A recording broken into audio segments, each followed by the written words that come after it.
right? The English want to see themselves in Manchester United. That is their club. Manchester United is the Bayern Munich of England. Of England, yeah.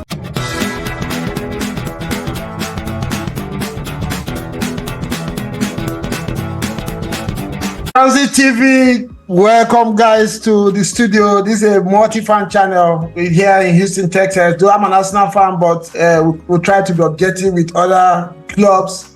Though, you know, when we say objective, it's also subjective, because regardless of how objective you try to be, somehow your emotion always still shows when you talk. But today we just want to talk about United, the FA Cup, Ten Hag, the players signed, the summer business the team is supposed to do, you know, what you want the team to buy and who's going to leave the club, and your expectation for United going to the next season, and all the stories surrounding the board, decision making, coaching, and all that. So let's just go. You know, the season just ended.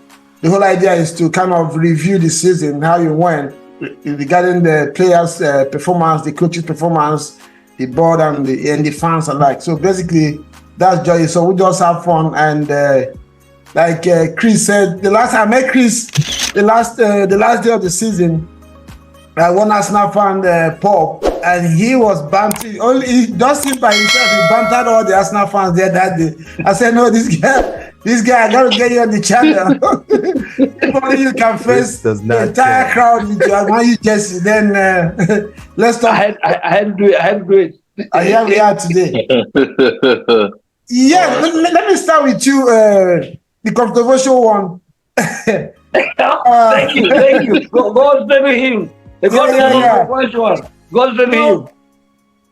The topic of the day. Let's talk about the league now. United won the FA Cup, but as the league season was rounding up, you know, how did you reflect? What did you think about the season? United, the season, as to how the team performed.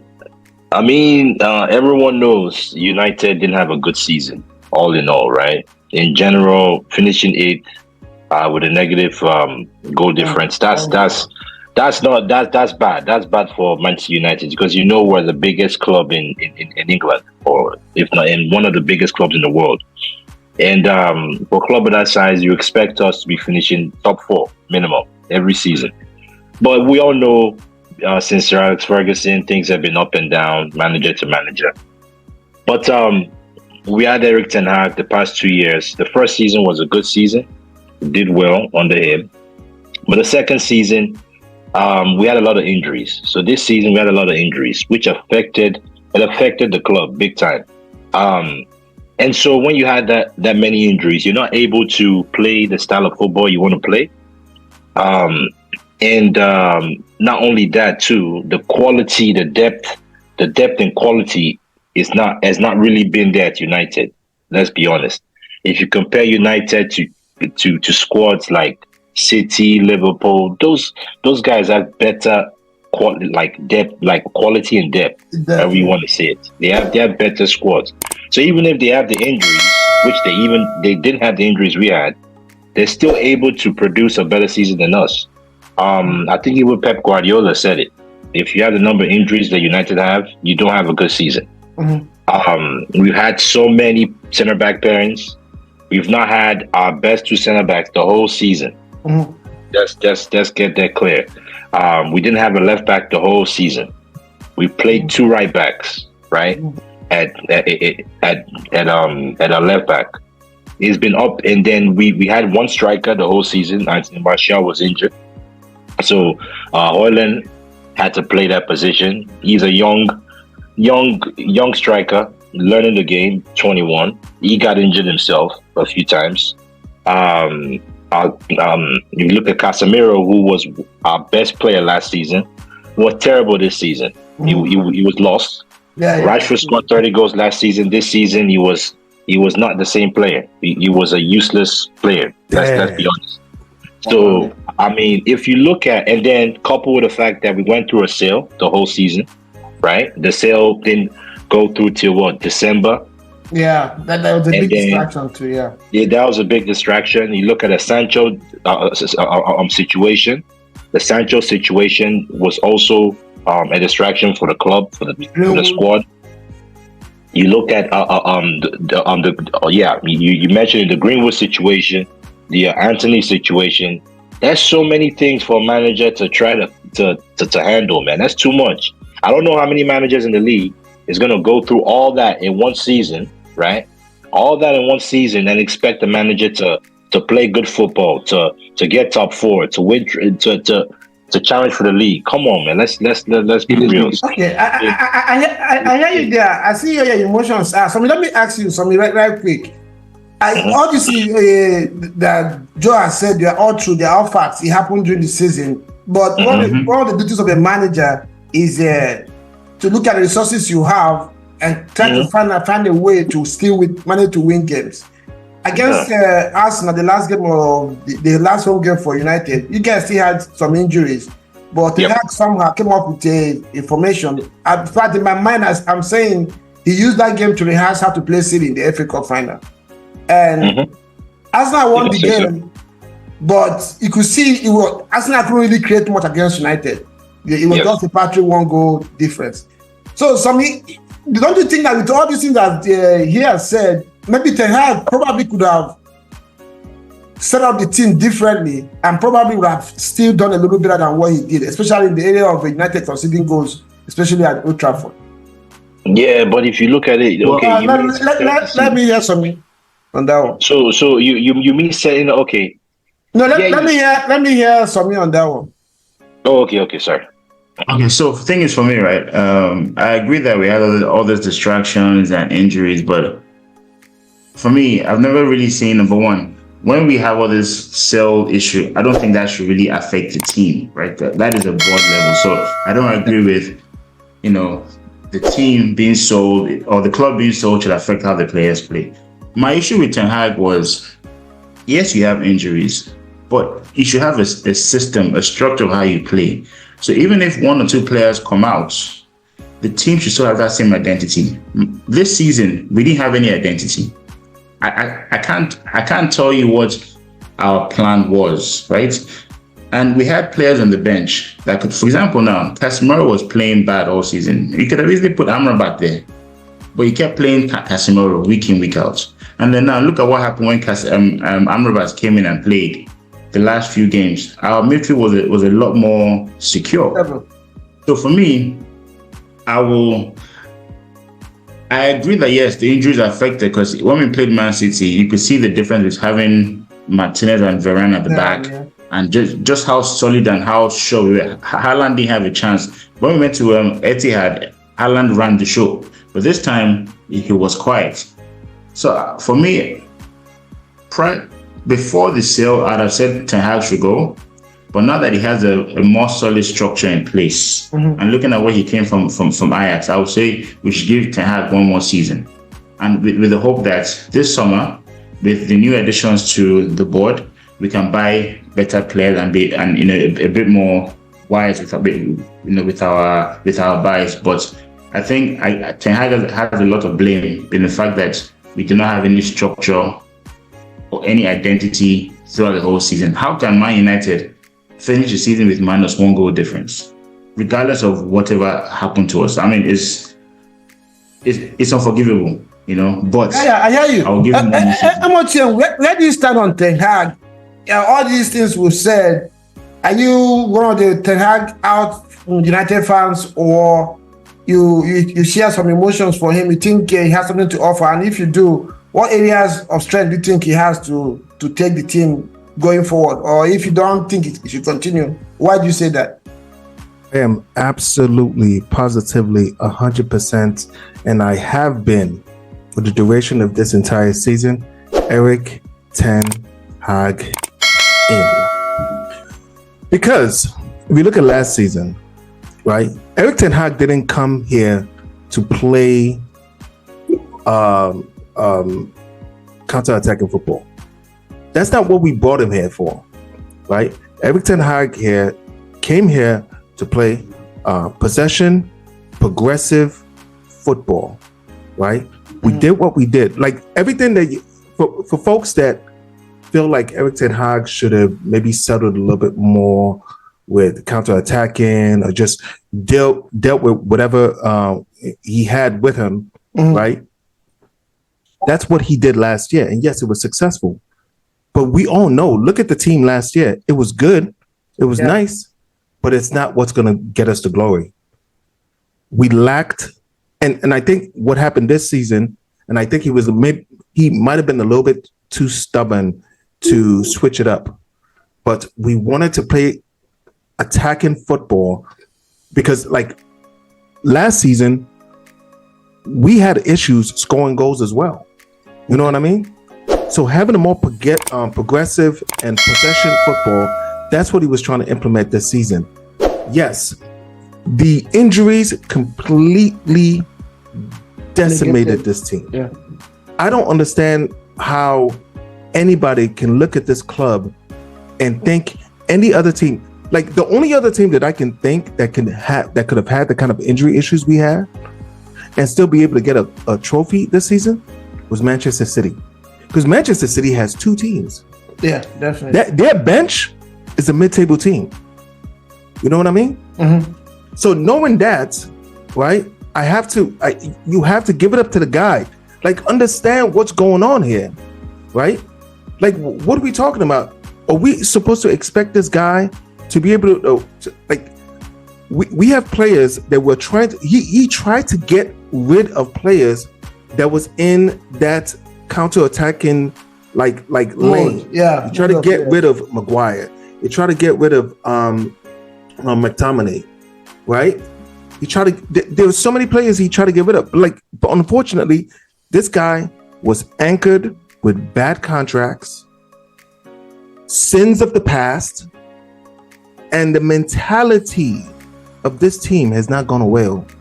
Yeah, this team I feel you is on that mentally. Being an Arsenal fan, I saw it too before Ateta came in the first 2 years. But let me ask specifically, what have you seen in Ten Hag as a coach? What criteria does he have, or what skills or attributes have you seen in him that makes you feel that he's going to be able to weather this storm and push United back to where they need to be?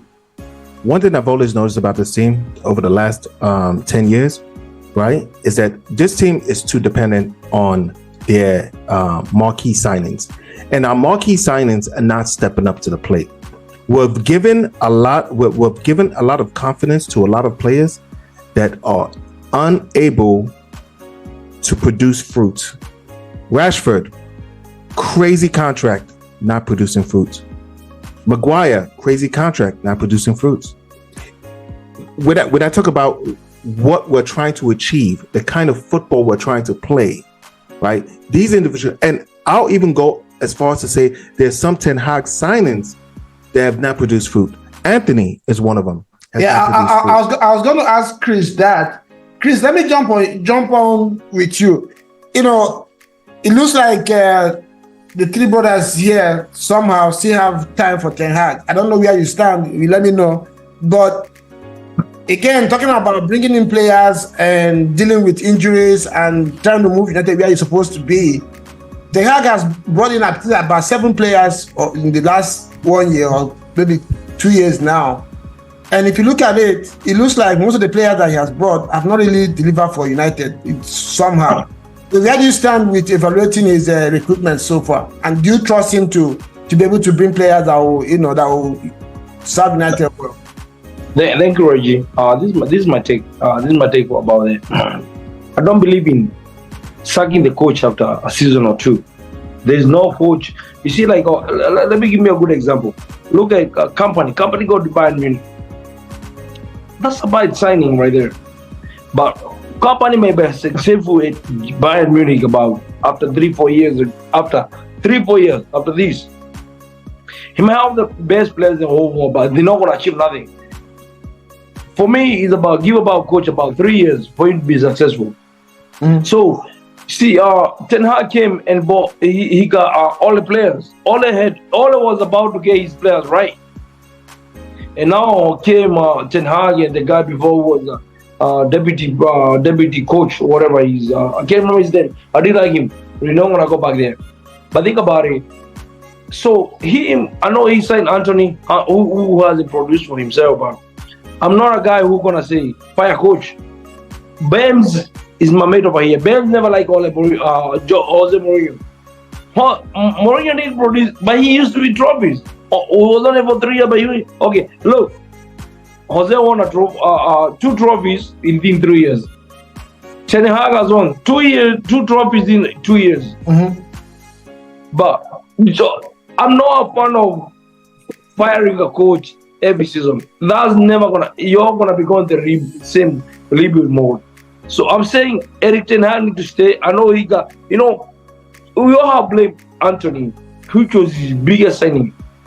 Then Lucas, he signed Casemiro. Casemiro, I can understand because Casemiro played his best football in Madrid, which was like, it can a little bit different from Premier League.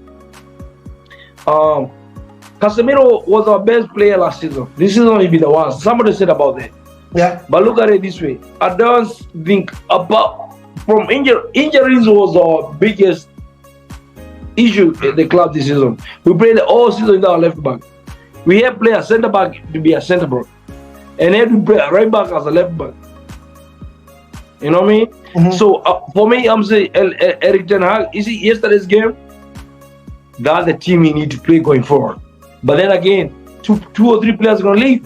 How are you gonna build up from there? If I'm not gonna be there next season, Casemiro might not be there, but I'm not gonna be there. You see, we go back to another rebuild. So if you get another coach, you're not gonna achieve nothing. So stick with Eric Ten Hag and then let him bring the players they need to fill up those positions. There was one of his interviews that something that he said, I think it was after the Arsenal game, and he said that when they go in his stuff, a lot of people are injured. That means a lot of players claim to be injured because they don't want to face the hard times. But when the team is doing well, everybody is fit. There are so many ways you can look at that statement, but it looks to me like there's a problem in the dressing room. Kind of, when I saw the pictures after the FA Cup, you could see that you could say that the players love him or they want to play for him. But that statement that he made, if you remember, what's his name? Bruno Fernandes did not play that game. He said he had injury with in his hands or something like that. Bruno is not the guy to miss. Exactly. Rashford was not there. Never miss a game. Bruno is not one of those players. One thing is, sorry, coach. Yeah, go ahead. That mentality is not new because if you remember, Ole said the game against Watford, that was the game he knew that he was going to get fired. And they asked him why. He said because at halftime, all the heads are dropped. And he asked the question to the guys, if you want to play, hands up. If you don't play, don't raise your hands. And only a few players raised their hands. And these are the same players that have complained that Ole's training tactics are not world class. Ten Hag's training tactics, they're running too much. Ten Hag tactics, they don't run enough. These are the same guys that have made all sorts of complaints about things that you would expect to hear from a Sunday league team, right? So we have that poor mentality in Man United, and for me, the likes of Martial, the likes of Sancho, even me, honestly, if I'm Jason Wilcox today, if I get 80 million for Rashford, I will let him go. He's one of those guys that I had his link to Arsenal. Well, I don't think he'll go to Arsenal, but I think he'd rather leave England. And if I get good money for Rashford today, I will let him go. Because I'll let him go these for are people that think that they own the club, they can act anyhow, Could Rashford go to Belfast when Ferguson was there and then come and say he was injured? Never.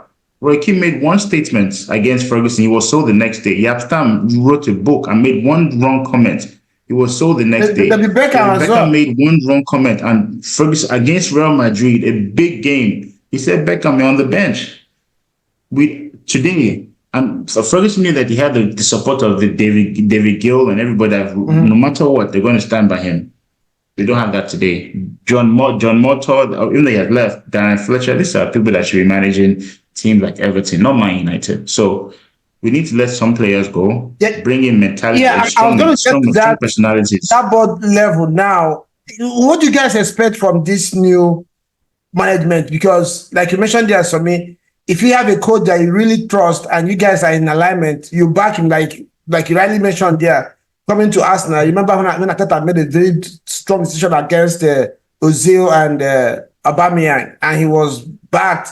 Today Arsenal is all for it. But United, it seems there's so much to be done. You have to work on the mentality, talk about the discipline in the dressing room, talk about the philosophy that the club is going to adopt in going forward, and of course, player sales and buys. So, and you can't do all these things in one summer. So, what do you guys think is the area to start from? What's the first thing to do, and then work on? Let me go first on that one. Okay. You remember Arteta came in and Arteta had to get rid of Ozil. Arsenal has never got from Ozil. Arsenal have never got from Obama. Obama used to get you 20 goals a season. Who at Arsenal gets 20 goals right now? Nobody.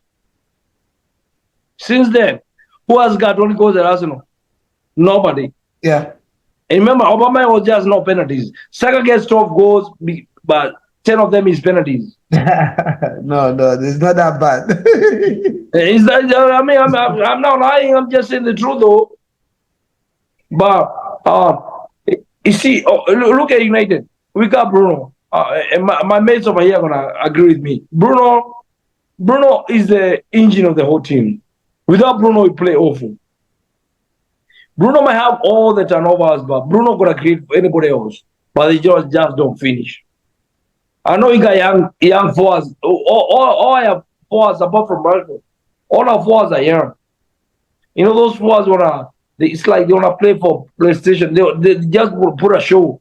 You gotta know at some point mentality, like somebody say mentality. Once you're inside the box, all you gotta do is mentality to score. We don't have that mentality with our wingers and strikers. I bet they know. Yeah, I'm not gonna say the young now, but they don't have mentality. Once remember back in the days, Vanessa Troy, all those guys was a bad poacher, man. Once they get inside the 18, they know, hey, I gotta shoot. So sometimes as fans, you watching the game, be like, shoot, dude, what are you doing inside the box? You gotta shoot it. You know what I mean? Bruno gave you the ball in there. You gotta shoot it. Yeah, You know what I mean? I got you. So, Bems, which area do you think the club to focus on? Is he in terms of building the culture, or vis-a-vis the philosophy that the team should be playing with, or should they focus on getting out the bad eggs first, then start to bring the new players? So which area, or what do you think the club should start? Because it seems there is so much to be done in United: infrastructure, culture, players, bringing in players and selling players, and all that. There's a lot of work to be done, and obviously you can't do all these things in one summer. But you have to start from somewhere. Yeah, I think the most important thing, the first place they need to start from is getting rid of these players. That's number one. A lot of these players have been here for years. We have players that they've been here for multiple managers. They've been here since Louis van Gaal. We have players that have been here since Mourinho. So our first things first, players need to be flushed out, and that's the issue. I don't think that the club is going to be able to do that. Flush out these players. The reason why is because a lot of these players are on contracts, right? They're on big contracts, big wages, and it's going to be hard to get other clubs to pay those wages. So that's going to be a challenge. That's why you're seeing the likes of like players that are end of the contract, Martial leaving, they're just letting them go, right? So, but then you can still get some money for some of those players, though. McTominay, Maguire, you get money for them. But the thing is, especially Maguire's, if you can get someone to pay his wages, and then after getting but I think that the getting rid of players is gonna take a couple years, man. It's not gonna be one summer thing. Then once you get rid of players, then you start, and then when you're bringing in players, you're gonna have to bring in players that fit your philosophy, that fits that fit the style of play, the culture of the club. Then once you get that in, you're almost. I would say you're almost there already. Pretty much, it's just by recruitment. Recruitment is one of the biggest things that United would need to get right. If you don't get recruitment right, then you're screwed. Yeah, you're done. You're screwed. So, Joe, let me ask you. Knowing Arsenal or City again, Pep Guardiola did the same thing when he came to Man City. He had to get rid of some players. And Ben just mentioned the players who are on big contracts. Arsenal had the same problem. At some point, they had to Arsenal tore a lot of contracts, pay them off. You have to take those losses. Do you think United should follow suit? If Rashford doesn't fit in what is going on going forward, find a way and pay him off. If you can find somebody to take the entire way, somebody can offer to take, maybe pay him 150, you pay the rest. Maybe get one or two players like that, get them out of the system and move on. Do you think it's the right direction to go for United? You're on mute. Absolutely right, man. Okay. Because look at the teams that have been successful. Every single one of them have had a moment in which the team, the organization, backed the manager over the signings of the previous guy. We still have our Aubameyang. We still have our Ozils. And we're still trying to do this while winning trophies. We got rid of a big Aubameyang last season in Cristiano Ronaldo. That was huge. Okay? People have to understand it and I think maybe it's because the team or maybe the organization had not been fully bought in with Erik Ten Hag's style or his vision. Either that, because it doesn't even make sense because we've gotten rid of Woodward, right? Before it would have been we kept these kind of players because of the commercial value that they brought to the team. Exactly. Manchester United is, I've heard people say that Manchester United is a club for old Englishmen. I get that. I totally get that, right? The English want to see themselves in Manchester United. That is their club. Manchester United is the Bayern Munich of England. Of England, yes. Where the national team almost has to replicate our starting lineup, right? So they want the Rashfords to be out there. They want the Maguires to be out there. These guys that keep getting called up week in, week out by Southgate. Yeah. Shaw's another one, and these are all guys that have been locked in with the team. So I would imagine the first order of business is to definitely approach like completely change the way we negotiate and we recruit with this team. Have a conversation with Erik Ten Hag, right? As far as the vision that he wants, the style of football that he wants to play, right? And then assess the players that we currently have and see if any of those players are able to fulfill those tasks. If they're not, they need to go because we still have. Erik Ten Hag was trying to play possession football with a counter-attacking team. We are still a counter-attacking team. And when we started when we started getting injuries, right, we were getting injuries to our more possessive, possession-based football. When we got rid of, when we lost Varane and we started losing Martinez, Pep Guardiola said it himself. Martinez is the one guy that was able to break through their press, right? You have to understand how vital this thing is. It's like you're making soup. We're trying to make a goosey, right? Without the goosey, you lost your ingredients, and now we're being asked to make proper goosey, and they told us to go get the ingredients at Whole Foods.